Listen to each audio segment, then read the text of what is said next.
प्यारे साथियों, जय हिंद। क्या हाल चाल है आप सभी लोगों का। आशा करते हैं कि आप सभी लोग स्वस्थ होंगे, मस्त होंगे और साथ ही साथ जबरदस्त होंगे।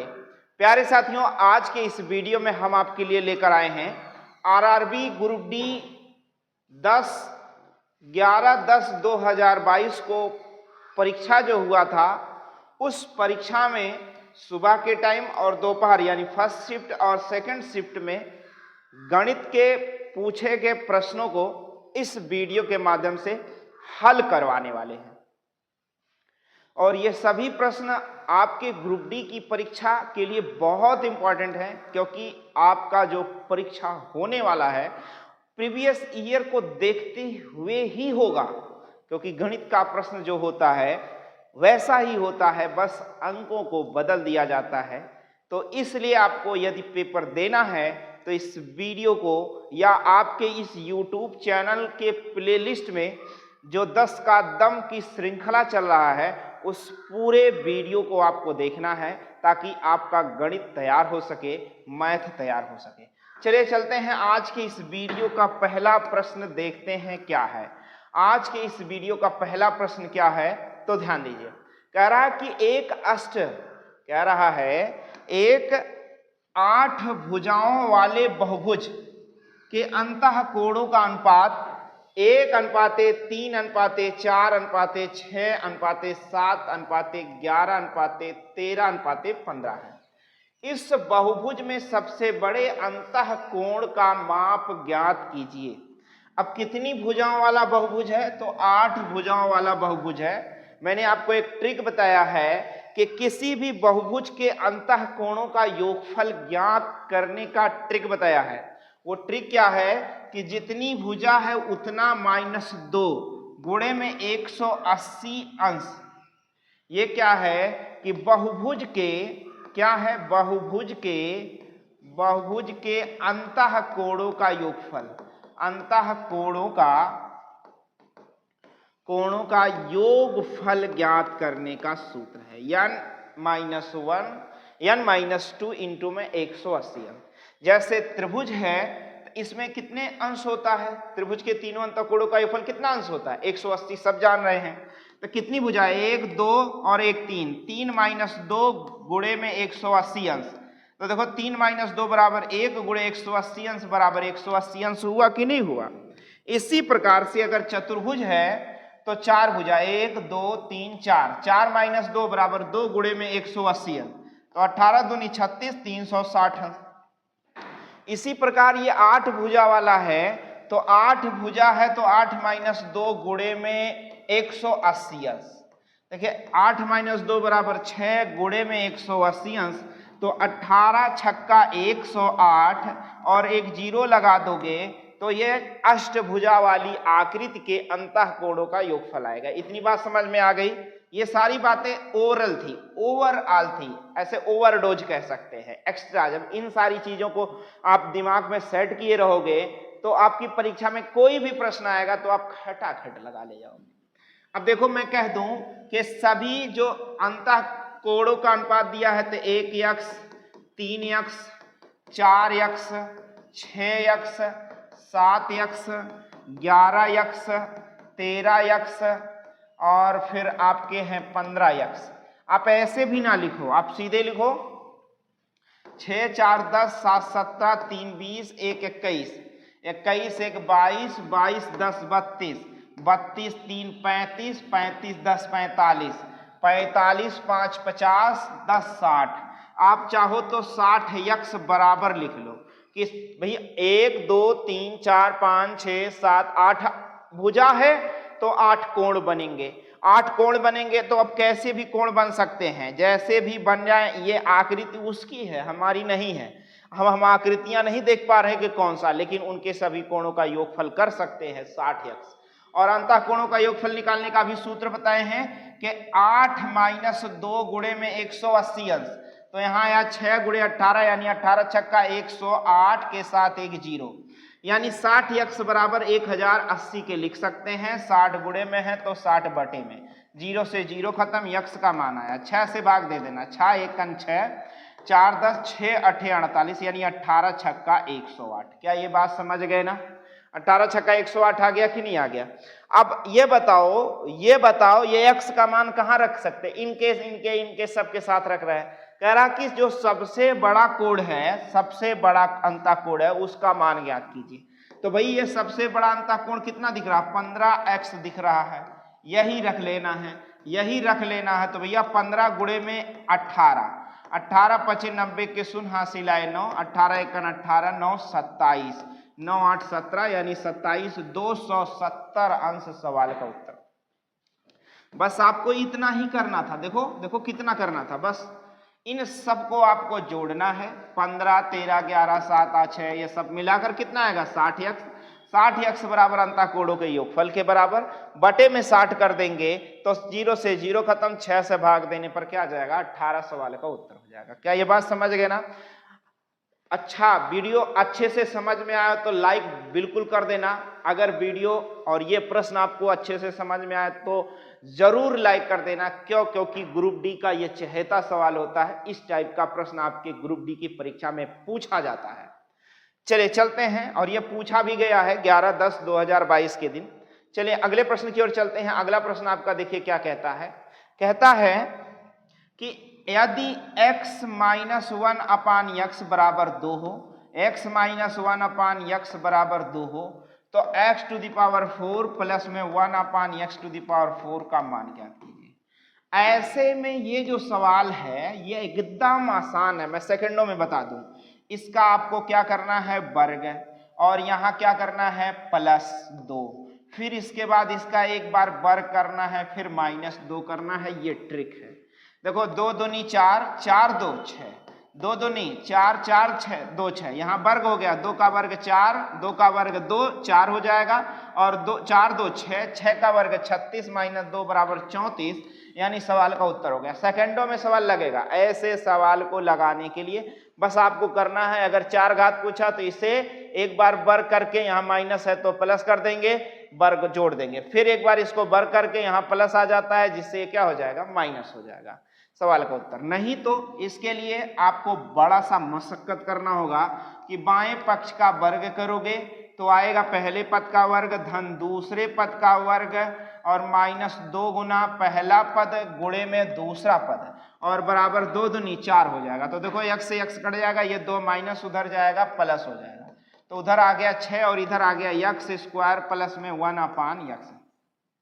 एक बार पुनः फिर से दोनों पक्षों का क्या किया जाए? वर्ग किया जाए।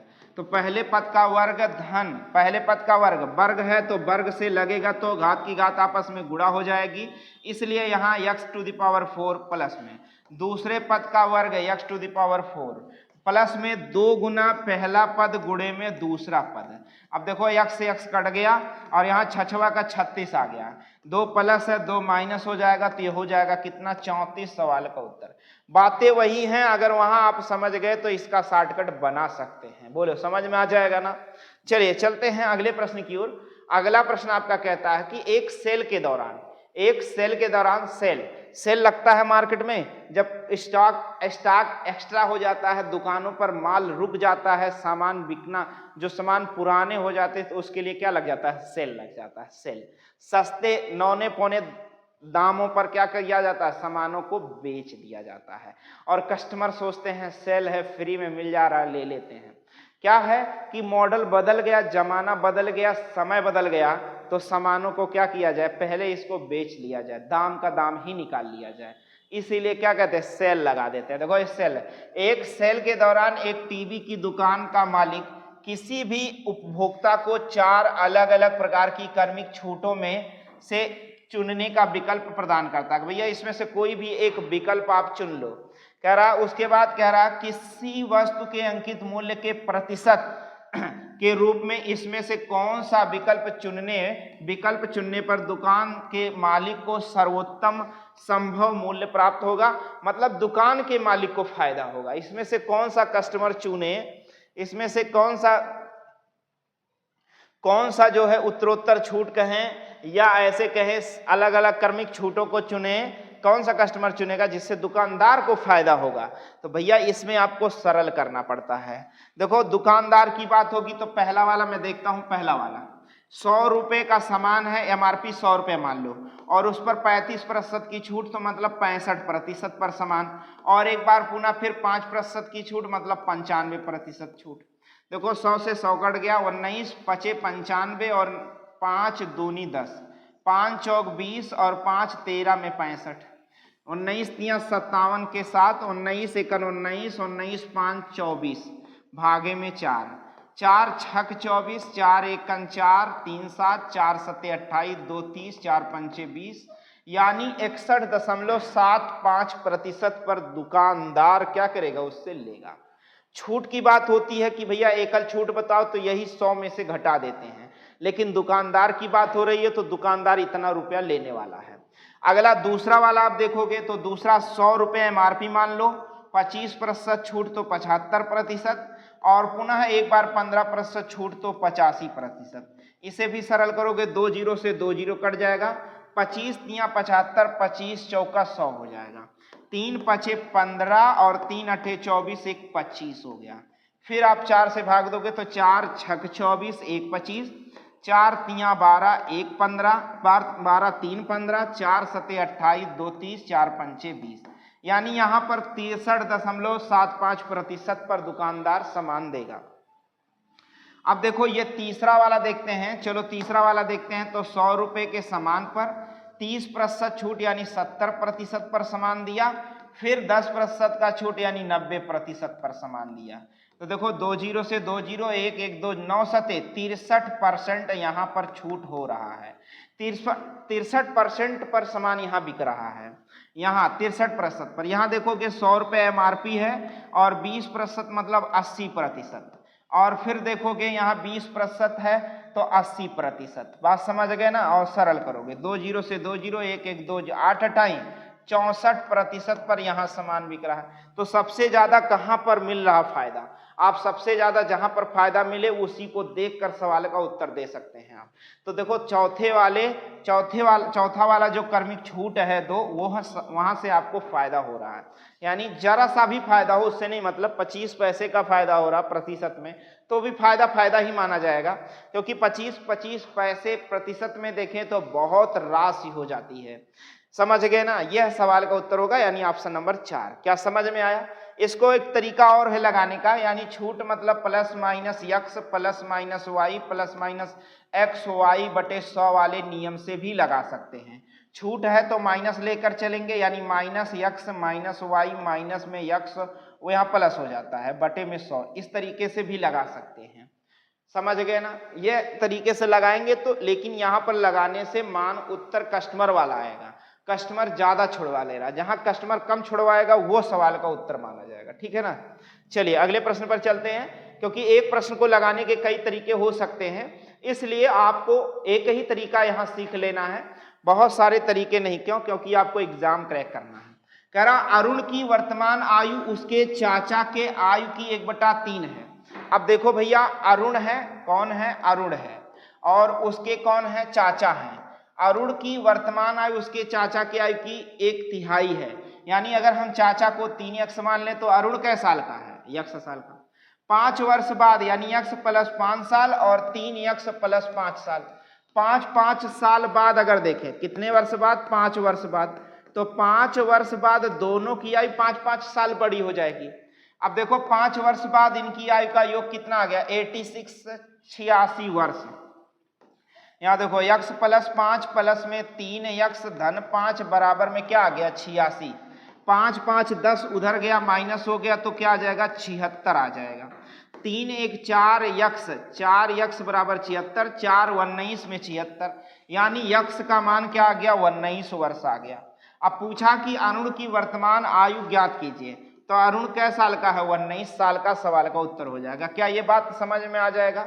अरुण कै साल का है? अरुण कै साल का है? तो अरुण 19 वर्ष का है। सवाल का उत्तर। ये बातें समझ में आ गई ना? चलते हैं अगले प्रश्न की ओर। स्क्रीनशॉट ले लिया करिए, ना समझ में आए तो वीडियो को पुनः रिवर्स करके जरूर देख लिया करिए। देखिए अगला सवाल दिया है आपका कार्य और समय का।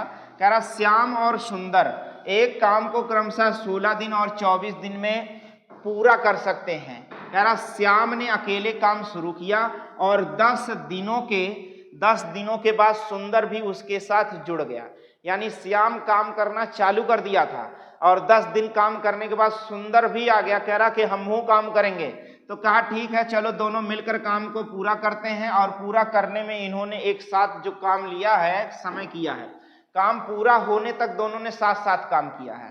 कह रहा काम को पूरा करने में कुल कितना समय लगा, यानी जो 10 दिन उसने किया, बाद में इन लोगों ने जो मिलकर किया, कुल मिलाकर कुल कितना समय लगा। तो मैं आपको बता दूं ऐसे सवालों को लगाने के लिए, देखो माना कार्य कुल 10 दिन इसने किया, उसके बाद भी कुछ दिन काम किया, और एक दिन का काम कितना है 16, तो 16 से भाग दे दिया। ऐसा 16 से भाग नहीं है ये, आप ऐसे समझो, अगर ये 16 दिन में पूरा काम करता है तो एक दिन का 16 दिन में पूरा कार्य है ना, तो एक दिन का कार्य मैं कहता हूं, एक दिन का कार्य क्या हो जाएगा 1/16। अगर मैं कह दूं 10 दिन का कार्य बताओ, 10 दिन का कार्य बताओ, तो आप क्या बताओगे, 10 दिन का कार्य बताओगे 10/16। अब कह रहे हैं कि भैया कुछ दिन और काम किया, यानी 10 + x दिन काम किया, तब ऐसे में वो कार्य क्या हो जाएगा 10 + x/16। इसी नियम से लगा रहे हैं, 10 दिन काम किया, कुछ दिन और काम किया, और उसकी क्षमता क्या है 1/16। दूसरा वाला 24 दिन में काम पूरा करता है, तो बाद में केवल x दिन ही काम किया और x/24 प्लस, ऐसे में दोनों मिलकर कार्य को खत्म कर दिए। इन सब का एलसीएम ले लो तो 24 16 का एलसीएम 48, 16 3 48, 24 2 48। अब देखो 16 3 48, 3 से इसमें गुणा, 3 एकन 3 दहा में ऐसे कहें 3 दाम 30 प्लस 3 एकन 3x प्लस में 24 दूनी 48, 2 एकन 2x बराबर में क्या आ गया 48। क्यों, क्योंकि यहाँ बटे में वहां जाके गुणा हो जाएगा। 30 प्लस है तो 30 माइनस हो गया, क्या आ गया 18। 3 2 5x, 5 गुणे में है 5 बटे में, 5 3 15, 3 18, 3 सही 3/5 दिन लगा एक्स्ट्रा दिन। अरे जो फालतू में बाद के जब दोनों लोग साथ साथ मिलकर कार्य करना चालू किए तो 3 सही 3/5 दिन लगा, लेकिन पूछा है कुल कितने समय में कार्य खत्म होगा, तो 10 दिन पहले काम हुआ, 3 दिन और काम हुआ, 3 सही 3/5 दिन, तो कुल मिलाकर 10 3 13, 13 सही 3/5 दिन लगा। सवाल का क्या हो गया उत्तर, 13 सही 3/5 दिन लगा कार्य को पूरा करने में, यही सवाल का क्या हो जाएगा उत्तर हो जाएगा। बातें समझ में आ जाएंगी ना। चलिए अगले प्रश्न की ओर चलते हैं। कह रहा दिए गए व्यंजक, कह रहा है कि दिए गए व्यंजक को सरल करिए। यह समीकरण दिया गया और इसे सरल करके उत्तर देना होता है। अब देखो ऐसे सवालों में अगर आपको सूत्र पता है तो आप सेकेंड में उत्तर देंगे। जैसे यहाँ x की 3 घात y की 3 घात, मैं आपको सूत्र समझाता हूं। x की 3 घात और y की 3 घात बराबर क्या लिखा जा सकता है, दो ब्रेकेट, एक ब्रेकेट में x माइनस y और दूसरे ब्रेकेट में x² प्लस में xy और प्लस में y², यही लिखा जा सकता है। अच्छा ये बताओ इसके स्थान पर अगर मैं ये रखूंगा तो नीचे देखो मैच कर गया कि नहीं मैच कर गया, यानी ये वाला टर्म और ये वाला टर्म मैच कर जाएगा कि नहीं मैच कर जाएगा। और साथ में क्या है भैया z है, यानी x² z है, z आप कैसे भी लिख सकते हो, मल्टीप्लाई है तो रख सकते हो, z रख सकते हो, x² प्लस में xy प्लस में zy²। अब ये बताओ ये दोनों कट गया तो यही दोनों तो रह जाएगा। इसी प्रकार से सब में यहां भी वही बचेगा, यहां से कट जाएगा, यहां भी वही आएगा, एक दूसरे से कट जाएगा, तो रह क्या गया बस ये रह गया और ये रह गया। तो जैसे यहाँ क्या रह गया z और यहाँ क्या है x माइनस में y, और यहाँ पर देखो रह गया x y माइनस में z, वहां रह गया y और z माइनस में x, यही रह गया कि नहीं रह गया। अब इन्हें सरल करना है, x गुणे z मतलब xz और y गुणे z मतलब yz प्लस में xy मतलब xy प्लस xz, यानी माइनस रहेगा, सॉरी यहाँ माइनस रहेगा भाई, माइनस है तो माइनस xz, यहाँ प्लस में yz और माइनस में xy लगा देना है। अब देखो xz यहाँ है प्लस यहाँ xz माइनस खत्म, वाई जेड माइनस है, वाई जेड प्लस, खत्म है। यक्स वाई यहाँ प्लस है तो यक्स वाई माइनस, सब तो खत्म हो गया, सब खत्म हो गया और माइनस के रूप में खत्म हुआ, इसलिए 0 आएगा और ऑप्शन नंबर 3 वाला सवाल का उत्तर हो जाएगा। मैंने कहा ना इसकी भी जरूरत नहीं, बस एक और एक दो लाइन की जरूरत है जिसको हल कर देने से सवाल का उत्तर आ जाएगा आपका। चलिए चलते हैं अगले प्रश्न की ओर। अगला प्रश्न आपका कहता है कि 30 विद्यार्थी, कितने विद्यार्थी भैया? 30 विद्यार्थी हैं 30 वाली एक कक्षा में एक प्रतियोगी परीक्षा में परीक्षा में भाग ले लिया। एक कोई प्रतियोगी जो परीक्षा में भाग लिया, इनमें से 18 विद्यार्थियों के प्राप्तांकों का औसत 90 है। तो भैया औसत दिया है 90 और संख्या दी है, कितने विद्यार्थी हैं? विद्यार्थी 18 हैं, लेकिन कुल कितने विद्यार्थी हैं? 30। तो अच्छा यहां से योग निकाल सकते हो भैया, योग बराबर होता है औसत गुणे में क्या होता है? संख्या। योग बराबर औसत गुणे में संख्या होती है। अब ये बताओ कि यहां से अगर हमें योग निकालना है 18 लोगों का, तो 18 नवैया में कितना होता है? 18 नवा में 162 के साथ एक 0 लगा दोगे। बात समझ गए कि नहीं समझ गए? 18 नवैया में 162 और एक 0 गुणा करोगे तभी तो योग आएगा। योग बराबर औसत गुणे संख्या, वहां देखो कर दिया औसत गुणे संख्या। 18 नवा में 162, समझ गए ना? 18 नवा 162 हो जाएगा। अब देखो क्या कहता है और इस कक्षा में शेष विद्यार्थी 18 विद्यार्थी और यहाँ कुल कितने बचे? 12 विद्यार्थी। फिर कह रहा कि और जो 12 विद्यार्थी हैं उनका औसत प्राप्तांक 80 है, यानी अगर उनका योग करें, याद करें उनका योग करें, जो 12 लोग शेष बचे हैं उनका औसत 80 है, तो इस प्रकार इनका भी योग निकाल लो। 12 अट्ठे कितना हो जाता है बता दो? 12 अट्ठे 96 और एक 0 लगा दो। यहां भी योग आ गया और ये योग किसका आया है? बात समझ गए? 12 अट्ठे 96, इनका योग कर लोगे तो ये कितने लोग हैं भैया? 12 लोग। ये कितने लोग हैं? 18। तो 12 18 30 मिलकर हो गया 6 2 8 9 6 15 के 5 हासिल 1 1 1 2।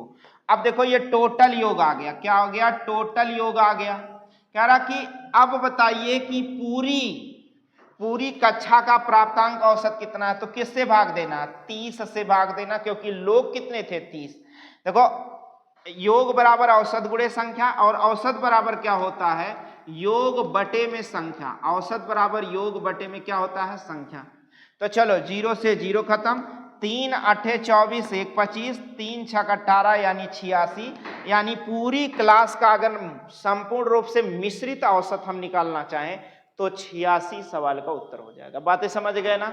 चलिए चलते हैं अगले प्रश्न की ओर। वैसे तो मैं आपको बता दूं 18 का गुणा किससे करना है? 90 से। 18 नवा 162 एक 0। शेष विद्यार्थी तो 18 30 माइनस 12 बच गए, इनका औसत कितना है? 80। तो 12 अट्ठे 96 960। और कह रहा टोटल औसत ज्ञात करो, तो इन्हें जोड़ लो और उसके बाद किससे भाग दे दो? 30 से। 0 से 0 खत्म। 3 अट्ठे 24 1 25, 3 छक 18, नया औसत 86। बस इतना ही सवाल का उत्तर है। लेकिन अब आपको समझना भी है तो पूरे तरीके से समझाया जा रहा है। देखो ध्यान दो, परीक्षा में बैठकर आप बेसिक प्रयास कब करना? जब आपको सवाल ना लगे तब, वरना एकदम आसान सा तरीका लगाना। कह रहा है ए और बी, अगला प्रश्न आपका कह रहा है ए और बी एक व्यवसाय में समान समय के लिए 7:8 के अनुपात में निवेश करते हैं। यानी वे लोग 7:8 के अनुपात में पूंजी लगा देते हैं, और आपको पता होगा जितनी पूंजी लगाते हैं उसी पूंजी के अनुपात में उन्हें फायदा भी मिलता है। अगर 7 पूंजी लगाए हैं तो 7x फायदा, 8 पूंजी लगाया है तो 8x फायदा। पूंजी का अनुपात बराबर लाभांशों का अनुपात होता है, ये आपको याद रखना है। कह रहा यदि कुल लाभ का 7% दान में जाता है और लाभ में ए का हिस्सा 12,600 रुपये आता है। ध्यान दो, पूरी कह रहा कुल लाभ का 7% दान चला जाता है और ए को कितना मिलता है? 12,600 रुपये मिलता है। तो अर्जित लाभ की कुल राशि क्या है? दशमलव के 2 स्थान तक पूर्णांकित कीजिए। तो ये बताओ भैया, जो ये ए कौन है? पहला वाला। तो 7x बराबर 12,600 रुपये के। तो 7 से भाग दे दोगे, 7 एकन 7 5 12, 7 बटे 56 के साथ 0, यानी यक्स का मान आया। और 8 7 15, और टोटल फायदा कितना होगा 15 यक्स बराबर में क्या हो जाएगा भैया 15 गुणे में 18, 0, 18 पचे 90, 18 एकन 18 9 27, यानी 27,000 रुपया दोनों को मिलकर बढ़ गया। लेकिन कह रहा कि 7% दान में भी चला गया, तो ये कितने प्रतिशत के बराबर है, ये 93% के बराबर हो गया 27,000 रुपया टोटल मिलाकर। तो 1% का मान बटे में 93 और 100% का मान ज्ञात कर लो, ताकि ये कुल राशि क्या है ये पता चल जाएगी। अब देखो इसे ही आपको सरल करना है, तो आया 27,000 के साथ 2 जीरो बटे में 93। क्या कोई संख्या जो कट रही है, हाँ कट रही है, देखो कट जाएगी किससे, यहीं ऊपर काट लेना, थोड़ा समय बचेगा। 3 त्रिका 9, 3 एकन 3, 3 9। अब आ गया भैया 9 के साथ 3 जीरो और 1 जीरो और बटे में क्या आ गया 31। अब यही आपको भाग करना है, थोड़ा बड़ा हो सकता है भाग, मैं करके दिखाता हूं आपको, छोटे में करके दिखा रहा हूं। चलो 31 से भाग दो, तो 31 दूना 62, 31 दूना 62 8, और यहां आ जाएगा 8 में से 6 गए 2, 1 जीरो ले लेते हैं, ठीक है 1 जीरो हो गया। अब 31 से करेंगे तो कितनी बार जाएगा, 3 9 27, 9 बार जाएगा, 9 1 9, 9 त्रिक 27 हो जाएगा। यहाँ देखो 280 माइनस 79 बराबर क्या आ जाएगा 1 आ जाएगा, यहाँ 1 आ गया। अब 1 आ गया तो क्या करेंगे, अगला जीरो उतार लेंगे, ठीक है ना, यहाँ आ गया 10, अभी भाग नहीं जा रहा तो जीरो बढ़ाओगे तो फिर जीरो उतरेगा, यानी यहाँ आ गया 100, यहाँ आ गया 100, और 100 में जब हम 31 से भाग देने वाले हैं तो 3 बार जाए, 31 तिया 93 बचा कितना 7, 7 बच गया तो ये जीरो उतार लेंगे, तो फिर 31 दूना 62 हो जाएगा, 31 दूना 62, 62 8 70, 8 बच गया, दशमलव लगाओगे जीरो, 31 दूना 62 फिर से हो जाएगा, 31 दूना 62 और 18 80, 18 से एक जीरो लगाओगे तो क्या हो जाएगा 31 पंचे हो जाएगा, पंचे मतलब 5 एकन 5, 5 तिया 15, फिर बचा कितना 10 में से 1 गया 9, और यहाँ 7 में से 2 29 बच गया, फिर दशमलव के नाते जीरो लगा लोगे तो 3 9 27 हो जाएगा, 3 9 27, 9 बार जाएगा, तो भैया 9 1 9, 9 त्रिक 27, दशमलव को 2 स्थान तक पूछा था तो इसे हटाओगे तो इसे क्या बनाओगे 6, यानी 29, यहाँ 3 बार गया है भैया, 3 बार गया है 29, देखो 29 जीरो, कुछ गड़बड़ हो गया क्या, 29 0 32 2 6 2 6, 29 0 32, यहाँ कुछ मिस्टेक हो गया जो लिखा नहीं गया है, 29 0 32 यानी 29,032 रुपया 26 पैसा, 29,032 रुपया 26 पैसा सवाल का उत्तर होगा। यहाँ कुछ जगह कम की वजह से भाग देने में गड़बड़ी हो गई, जिसमें केवल मान नहीं लिखा गया, कोई बात नहीं, हमने उत्तर लाया कितना 29,032 रुपया 26 पैसा सवाल का क्या हो जाएगा उत्तर हो जाएगा, दशमलव के 2 स्थान तक। कितनी बातें समझ गई ना, यही सवाल का उत्तर है। चलो अगले प्रश्न की ओर चलते हैं। अगला प्रश्न कह रहा है 2 कर्मिक, क्या कह रहा है कि 2 कर्मिक 8 के 2 कर्मिक गुणजों का योग 56 है, तो इनमें इन दोनों गुणजों में से बड़ा गुणज क्या है। देखिए 8 के 2 कर्मिक गुणज, माना पहला गुणज x है, दूसरा x + 1 है, पहला x है, दूसरा x + 1 है, और 8 का गुणज है तो 8 से गुणा कराओगे, और इन्हीं का योग कह रहा है 56 है, तो लिख दिए 8 8 कॉमन लेके भाग दे देना, 8 सते 56। यहाँ देखो x प्लस में x + 1 बराबर में क्या आ गया 7, ये x जाके माइनस हो गया तो x 2x बराबर 6 आ गया। अब 2 से भाग देना, 2 तिया 6, यानी x का मान क्या आ गया 3 आ गया, x का मान 3 आ गया। इस 3 को यहाँ रखोगे, यहाँ रखोगे, कह रहा सबसे बड़ा गुणज, तो 3 1 4, यानी 8 गुणे में 3 1 4, 8 चौक 32 सवाल का उत्तर हो जाएगा कि 8 का जो सबसे बड़ा गुणज है वो कितना है भैया 32 है इस प्रश्न में। क्या ये बातें समझ में आ गई ना।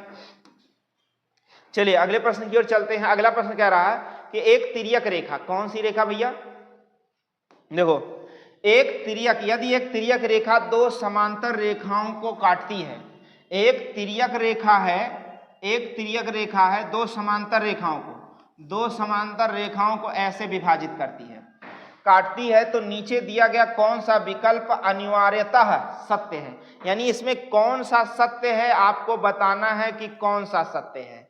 समझ गए ना, इसमें से कौन सा सत्य है यही आपको बताना है। तो मैं आपको बता दूं पूरे डिटेल में कि जब दो समांतर, ऐसे कहे, जब दो समांतर रेखाओं को एक तीसरी तिर्यक रेखा यानी एलएम प्रतिच्छेद करती है, यानी ए बी और सी डी को जब कोई तीसरी रेखा तिर्यक रूप से प्रतिच्छेद करती है तो उनके बीच बना कोण विभिन्न कोण कहलाता है। जैसे मैं आपको लिखकर बता देता हूं, अब देखो यहां 1 और 4 क्या होंगे, शीर्षाभिमुख कोण। शीर्षाभिमुख कोण आपस में बराबर होते हैं। 2, 3, 5, 8 और 6, 7 आपस में एक दूसरे के शीर्षाभिमुख कोण हुए। और देखो 4 और 5 एकांतर कोण और एकांतर कोण आपस में बराबर होते हैं। 3 और 6 एकांतर कोण होते हैं, एकांतर कोण आपस में बराबर होते हैं। 4 और 6 अंताकोण है और अंताकोणों का योगफल 180 अंश होता है। 3 और 5 अंताकोण है, अंताकोणों का योगफल 180 अंश होता है। बाह्य कोण 2 और 1 है और 8 और 7 है, इनका भी बाह्य कोणों का योगफल 180 अंश होता है। और कोण 2 और कोण 1 आसन्न कोण है। आसन्न कोण मतलब एक भुजा उभयनिष्ठ होती है। बात समझ गए ना, आदि सारी चीजें हैं। 1 और 6, 2 और 6, 1 और 5, 2 और 6, 4 और 8, 3 और 7, ये सभी संगत कोण है और संगत कोण आपस में एक दूसरे के बराबर होते हैं। चलो यहां से पढ़ते हैं। आंतरिक एकांतर कोण बराबर होते हैं। आंतरिक एकांतर कोण देखो, ये 4 और 5, 3 और 6 आपस में बराबर होते हैं। यह बिल्कुल सही कह रहा है। तिर्यक रेखा के एक ही तरफ के अंतः सम्मुख कोण, यानी ये वाले कोण और ये कोण, तिर्यक रेखा के एक ही ओर अंतः सम्मुख कोण बराबर होते हैं। नहीं, बराबर नहीं होते, ये गलत है बिल्कुल। कह रहा निर्मित आसन्न कोण बराबर होते हैं। आसन्न कोण मतलब या कोण ये और ये कोण या ये कोण आपस में आसन्न कोण मतलब ऐसे में आसन्न कोण कह सकते हैं, सम्मुख कोण कह सकते हैं, आसन्न कोण बराबर है, ये भी गलत है। शीर्षाभिमुख कोण संपूरक होते हैं, बिल्कुल गलत कह रहा है। संपूरक मतलब ऐसे दो कोणों का योगफल 180 अंश होना चाहिए, ऐसे दो कोणों का योगफल 180 अंश होना चाहिए, तभी वो कोण क्या कहलाते हैं, संपूरक कोण कहलाएंगे। तभी वह कोण कैसे कोण कहलाएंगे, संपूरक कोण कहलाएंगे। और